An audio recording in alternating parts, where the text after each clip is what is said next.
నమస్తే శ్రీమాత్రే నమః శ్రీకృష్ణాయ నమః. వజ్ర టీవీ భక్తి ప్రేక్షకులకు స్వాగతం సుస్వాగతం. మనకి దైనందిన జీవితంలో చాలా రకాల సమస్యలు వస్తూ ఉంటాయి. ఒకటి ఆర్థిక సమస్యలు, తర్వాత శారీరక సమస్యలు అంటే అనారోగ్యాలు. ఇవే కాకుండా గ్రహ సమస్యలు కూడా అనగా గ్రహ బాధలు కూడా మనకి తోడవుతూ ఉంటాయి.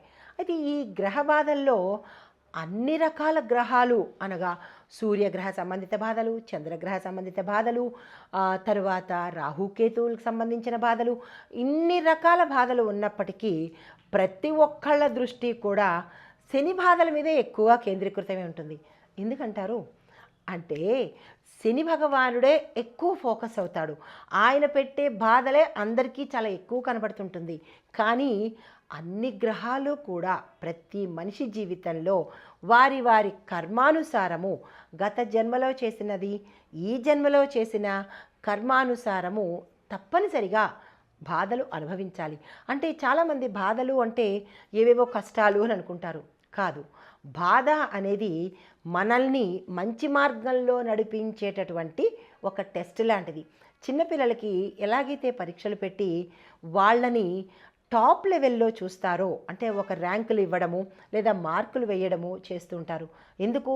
అది వాళ్ళని పరీక్షించడం కోసం కాదు, వాళ్ళలో ఉండే శక్తిని బయటకు తీసేదే పరీక్ష. అలాగే మన నిత్య జీవితంలో కూడా చాలా గ్రహాలు చాలా రకాలైన పరీక్షలు పెడుతుంటాయి. అందులో ప్రప్రథమంగా అందరూ భయపడేది, అందరూ బాధపడేది, ఇంకా ఎక్కువగా అమ్మ బాబోయ్ నాకు శని పట్టింది, అమ్మ బాబోయ్ నాకు ఇదైపోయింది, ఇక జీవితం అయిపోయింది అన్నట్టుగా ఈ యొక్క శని బాధలనే చాలామంది హైలైట్ చేస్తుంటారు, భయపడిపోతుంటారు, బాధపడుతుంటారు. ఏ గ్రహాలు ఎటువంటి బాధలు పెట్టినప్పటికీ కూడా శని భగవానుడు పెట్టేవి బాధలు కాదు, ఒక మనిషిని తీర్చిదిద్దేటటువంటి తండ్రి, ఒక మనిషికి మంచి మార్గాన్ని బోధించేటటువంటి తల్లి శని భగవానుడు. అయితే చాలామంది ఈ చిన్న సూక్ష్మాన్ని గ్రహించక శని అనంగానే భయపడిపోతుంటారు. అయితే మనకి పుట్టిన దగ్గర నుంచి ప్రతి మనిషి జీవితంలోనూ ఒక్కొక్క గ్రహం యొక్క బాధను అనుభవించే చివరికి మరణాన్ని సమర్పించాల్సి వస్తుంది. అయితే అందులో మనకి శని భగవానుడు గురించి చెప్పుకున్నట్టయితే కనుక 3 సార్లు ప్రతి మనిషి జీవితంలోనూ శని భగవానుడు పట్టే అవకాశం ఉంటుంది. అది ఏలినాటి శని 3 సార్లు పడుతుంది. అయితే అవి కాకుండా మనకి జాతక పరంగాను పుట్టిన సందర్భాన్ని బట్టి అష్టమ శని, అర్ధాష్టమ శని, ఇలాగ చిన్న చిన్న దశలలో మనకి శని భగవానుడి యొక్క కర్మను కడిగే అవకాశము, మన కర్మను కడిగే అవకాశాన్ని ఇస్తూ ఉంటాడు. అయితే మరి ఈ శని బాధల్ని ఎలా పోగొట్టుకోవాలి? మరి శని భగవానుని ప్రీతి చెందడం ఎలాగా, ఆయన్ని ప్రసన్నం చేసుకోవడం ఎట్లా అంటే కనుక ప్రతి ఒక్కరూ కూడా వాళ్ళ వాళ్ళ కర్మను, కర్మ అంటే పని, అది మంచి కర్మ చెడు కర్మ, మంచి అయితే మంచిని ఇస్తాడు, చెడైతే చెడుని ప్రసాదిస్తాడు. ఆయన్ని ప్రసాదించేది కాదు, మనకి మనమే తీసుకుంటామన్నమాట. ఎలా తీసుకుంటాము అంటే చెడు కర్మ చెయ్యంగానే దాని యొక్క ఫలితము చెడే వస్తుంది, మంచి కర్మ చేస్తే మంచి మనకి ఆపాదించబడుతుంది.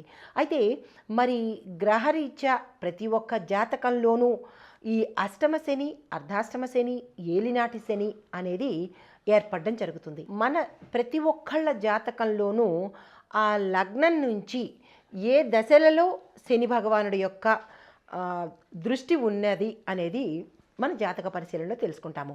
అయితే మరి శని భగవానుణ్ణి ఈ ఏలినాటి శనిలోను లేదా అంటే అష్టమ శనిలోను అర్ధాష్టమ శనిలోను ఎలాగ తప్పించుకోవాలి అంటే తప్పించుకోవడం అయితే అసాధ్యమే, దాన్ని ఎలా తగ్గించుకోవాలి అనే ఆలోచన చేసినట్టయితే కనుక శని భగవానుణ్ణి ప్రీతి చెందించడం కోసము చాలా పనులు చేయాలి. ఒకటి ఏంటంటే ఎక్కువగా ఆ సమయంలో మనకి ఏలినాటి శని కానీ అష్టమ శని కానీ అర్ధాష్టమ శని కానీ మన ఆ దశల్లో నడుస్తున్నప్పుడు నల్లని వస్త్రాలను సాధ్యమైనంత వరకు ధరించడం ఒకటి, నల్ల కాకులకు లేదా నల్ల కుక్కలకు మనము ఏదైనా పదార్థాన్ని తినిపించడం ఒకటి, తర్వాత ఎక్కువగా శని భగవానుడి యొక్క నామస్మరణ, జపాలు, దానాలు చేయించుకోవడం ఒకటి, దీంతోపాటు తైలాభిషేకాలు, నల్ల నువ్వులతో దీపాలు వెలిగించుకోవడము, ఇలాంటి శని భగవానుడికి సంబంధించినటువంటి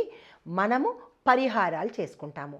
అయితే ఈ పరిహారాలతో మరి ఏదైనా ఫలితం ఉంటుందా అంటే కనుక ఈ పరిహారాలతో ఫలితం తప్పనిసరిగా ఉంటుంది. అయితే మనం చేసే విధానంలో లోపం ఉంటే ఆ పరిహారాలు పనికిరాకపోవచ్చు, కానీ మీకు ఫలితాన్ని ఇవ్వకపోవచ్చు. కానీ మనసా వాచా కర్మణ కనుక ఈ శని భగవానుడి యొక్క సంతుష్టి కోసము, ఆయన యొక్క ప్రీతి కోసం కనుక మనం ఆచరించినట్టయితే విశేషమైన ఫలితాలు ఇస్తాడు. ఆ యొక్క బాధను తగ్గించే ప్రయత్నం చేస్తాడు.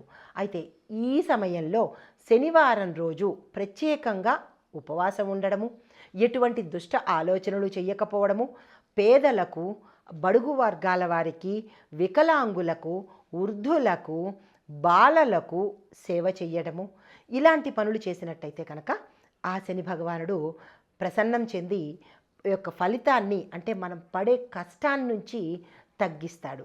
అయితే ఇంకా ఎటువంటి పరిహారాలు చేసుకోవాలి అంటే కనుక మనకి వేదశాస్త్రంలో, అంటే ప్రతి సమస్యకు మనకి పరిహారాలను మన ఋషులు మనకు అందించారు. వేదాల్లోనూ, పురాణాల్లోనూ, జ్యోతిష శాస్త్రంలోనూ కూడా ప్రతి సమస్యకు పరిష్కారం అయితే ఉంది. అయితే మరి ఈ ఏలినాటి శని కానీ, శని బాధలు పడుతున్నవారు కానీ ఏం చెయ్యాలి అంటే కనుక శని శాంతి హోమం కనుక చేయించుకున్నట్టయితే మనకి కొంత ఉపశమనం కలిగే అవకాశం ఉంది. దీంతో పాటు అప్పుల బాధలు కూడా తగ్గేందుకు అవకాశం ఉంటుంది. అయితే మరి ఈ సమయంలో హోమాలు, జపాలు చేయించుకోవడానికి అందరికీ సాధ్యపడదు కదా.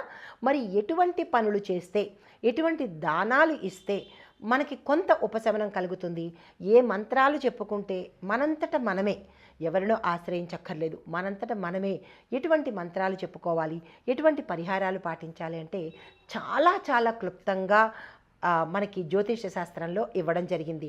అదేంటంటే కనుక బీజ మంత్రాలు సింపుల్గా, అంటే ప్రతి ఒక్కళ్ళు చదువుకోగలిగినటువంటి చిన్ని చిన్ని మంత్రాలు, ఇలాంటివి నేను మీకు సులువు కోసము ఇస్తాను. వాటిని పాటించే ప్రయత్నం చేసుకోండి. అయితే ఓం శం శనేశ్వరాయ నమః అనే ఈ చిన్ని మంత్రాన్ని ప్రతిరోజు ఉదయం పూట 108 సార్లు ఎవరైతే శని బాధలు పడుతున్నారో మీ జాతక ప్రకారము, అది ఏ రకమైనటువంటి శని బాధలైనా కానీ వీరు మాత్రము ప్రతిరోజు 108 సార్లు తప్పనిసరిగా చదువుకోవాలి. రెండవది, ప్రతి శనివారము 1008 సార్లు ఈ మంత్రాన్ని చదువుకోవాలి. అయితే ఇంకా కొంచెం బాగా మేము చదువుకోగలము అని, ఇంకా త్వరగా మాకు బాధ తగ్గాలి అని అనుకున్న వాళ్ళు బీజ మంత్రం ఉంటుంది. అది ఓం ప్రాం ప్రీం ప్రౌం సహ శనేశ్వరాయ నమః అనే ఈ మంత్రాన్ని 108 సార్లు కానీ 1008 సార్లు కానీ చదువుకోగలిగిన వాళ్ళు చదువుకున్నట్టయితే కనుక విశేషమైన ఫలితాలు, త్వరగా ఆ భగవానుణ్ణి, శని భగవానుణ్ణి మనము ప్రీతి చెందించేలాగా, సంతృప్తి చెందించేలాగా, ఆ స్వామి మనల్ని ఇష్టపడేలాగా చేసుకోవచ్చు. తరువాత ఇంకా తేలిక పద్ధతిలో ఇంకా శక్తివంతమైన పనులు ఏమిటి అంటే కనుక హనుమాన్ చాలీసా, మాకు ఈ మంత్రాలు చదవడం కష్టంగా ఉంది అని అనుకున్న వాళ్ళు ప్రతి మంగళవారము, ప్రతి శనివారము, ప్రతి ఆదివారము, ఈ 3 వారాలు చాలా పవర్ఫుల్ అయిన వారాలన్నమాట.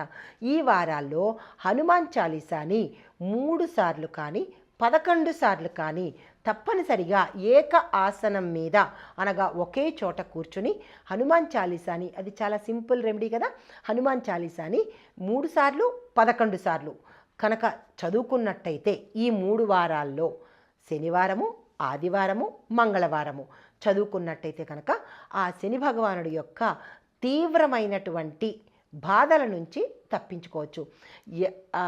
ఆయన్ని స్మరించినా కానీ కొంత ప్రసన్నుడు కాడేమో, కానీ హనుమంతుణ్ణి కనుక మనము స్మరణ చేసినా, ఆ స్వామిని తలుచుకున్నా, ఆలయ ప్రదక్షిణలు చేసుకున్నా కానీ త్వరగా మనకి శని భగవానుడు కష్టాన్ని తగ్గించే అవకాశం ఉంటుంది. అంటే శని భగవానుడు హనుమంతుడికి వరం ఇచ్చాడట. ఏమని అంటే, నేను ఎవరిని పూజించినా కానీ ప్రసన్నుణ్ణి కానేమో, కానీ నిన్ను కనుక పూజ చేసిన వాళ్ళని, నీ నామస్మరణ చదివిన వాళ్ళని, హనుమాన్ చాలీసా చదివిన వాళ్ళ జోలికి మాత్రము నేను వెళ్ళలేను అని చెప్పి వరము తీసుకున్నాడట హనుమంతుడు శని భగవానుడి దగ్గర. కాబట్టి అత్యంత సులువైన మార్గము హనుమాన్ చాలీసాని పఠనం చేయండి.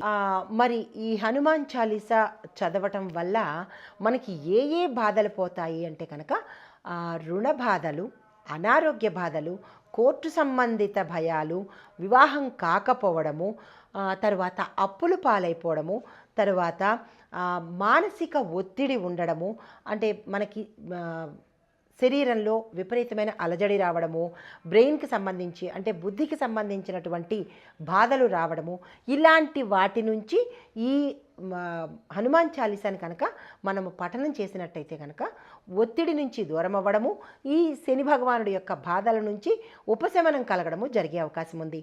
అయితే మరి న్యాయ సంబంధమైనటువంటి కోర్టుపరమైనటువంటి కేసుల పరమైనటువంటి ఇబ్బందులు కూడా మనకి శని భగవానుడి యొక్క బాధల్లో కూడా ఒక రకమైనటువంటి బాధ. మరి ఈ బాధలు కూడా పోతాయా అంటే తప్పనిసరిగా హనుమాన్ చాలీసా చదవడం వల్ల ఇవన్నీ పోయే అవకాశాలు ఉన్నాయి. మరి దీంతో పాటుగా నరదృష్టి, బ్లాక్ మ్యాజిక్, తర్వాత చెడు ప్రయోగాలు, వీటి వల్ల కూడా ఎవరైతే ఇబ్బంది పడుతుంటారో ఆ బాధలు తొలగడానికి కూడా హనుమాన్ చాలీసా ఒక వజ్ర సంబంధమైనటువంటి ఉపాయము. అయితే మరి వీటితో పాటు ఇంకా ఏం చేయొచ్చు అంటే కనుక పేదవాళ్లకు నల్లని వస్త్రాలను కానీ లేదా నల్ల ఇనుముకు సంబంధించినటువంటి వస్తువులను దానం చేసినా కానీ, అంటే దానాల రూపంలోనూ, జపాల రూపంలోనూ, పారాయణ రూపంలోనూ కూడా ఆ శని భగవానుడిని మనం ప్రసన్నం చేసుకోవచ్చు. అయితే దీంతో పాటు స్తోమత కలిగిన వారు శని వజ్ర కవచము అనేది ఉంటుంది. దాన్ని పారాయణ చేయించుకున్నా, ఎవరినైనా పెట్టుకొని పారాయణ చేయించుకున్నా లేదా వారే పారాయణ చేసినా కానీ విశేషమైన ఫలితాలు మనకి అందుబాటులోకి వస్తాయి. అయితే మరి ఉపవాసం ఏం చేయాలి? వీటితో పాటు మనం ఇంకా ఏదైనా ఉపాయం ఉందా అంటే కనుక ప్రతి శనివారం రోజు ఉపవాసం ఉండి పొద్దున్న నుంచి సాయంత్రం వరకు ఉపవాసం ఉండి నవగ్రహ ఆలయంలో శని భగవానుడికి పూజ చేసుకుని దీపాలు పెట్టుకొని తిరిగి వచ్చినప్పుడు నీళ్ళు, పాలు, పండ్లు, నల్ల శనగలు వీటిని తక్కువగా చేసుకొని, అంటే ఈ పదార్థాలలో తక్కువ మోతాదులో మనం ఉపవాసం ఉన్న సమయంలో కనుక తీసుకున్నట్టయితే కనుక మంచి ఫలితాలు పొందొచ్చు. అయితే మరి వీటి వల్ల ఇంకా ఏమిటి ఉపయోగాలు అంటే కనుక ఎప్పుడైతే ఉపవాసం చేశామో మన కర్మబంధాలన్నీ తెగిపోతాయంట. శనివారం రోజు ఉపవాసం చేస్తే మన చెడు కర్మల యొక్క బంధాలు సంకెళ్ళు తెగినట్టు తెగిపోతాయట. తరువాత మరి ఇంకా ఏమైనా శని భగవానుణ్ణి మనం ప్రసన్నం చేసుకోవచ్చా అంటే కనుక ఆయనకి ఇష్టమైన పనులు చేసినట్టయితే కనుక ఆయన త్వరగా ప్రసన్నుడవుతాడు. ఆ ఇష్టమైన పనులు ఏమిటి అంటే కనుక మనకన్నా కింది స్థాయి వాళ్ళను, అభాగ్యులను, పేదలను గౌరవించి ఆదరించినట్టయితే కనుక చాలా త్వరగా ప్రసన్నుడవుతాడు. దీంతోపాటు ఇంకా ఏం చేయొచ్చు అంటే కనుక ప్రతి శనివారము ఒక దీక్షగా పెట్టుకుని ఎవరికి ఎన్నాళ్ళు ఈ శని దోషాలు ఉంటాయో ఆ అన్ని రోజులు కూడా ఒక దీక్షగా పెట్టుకుని ప్రతి శనివారము నవగ్రహ ఆలయంలో శని భగవానుడికి కనుక పూజ చేయించుకున్నట్టయితే మంచి ఫలితాలు పొందే అవకాశం ఉంది. స్వామిని త్వరగా ప్రసన్నం చేసుకోవచ్చు. అయితే ఇవి కాకుండా ఇంకా ఏమైనా ఉన్నాయా అంటే కనుక శాంతి కోసము మనము వృద్ధాశ్రమాలను దర్శించి అక్కడ మీ యథాశక్తి వృద్ధులకు సేవ చేసినట్టయితే, ఆ సేవ చేసే విధానంలో కూడా ఒక సూక్ష్మం ఉన్నది. చాలామంది సేవలు చేస్తూ అన్నదానం కానీ లేదంటే మామూలు సేవలు కానీ వస్త్రాలు కానీ చేస్తూ వాటిని తీసుకెళ్ళి సోషల్ మీడియాలో పెడుతుంటారు. అంటే మీరు చేసిన సేవని అందరికీ పంచి ఆ పుణ్యాన్ని అందరికీ పంచుతుంటే మరి మీకు మిగిలేది ఏమిటి?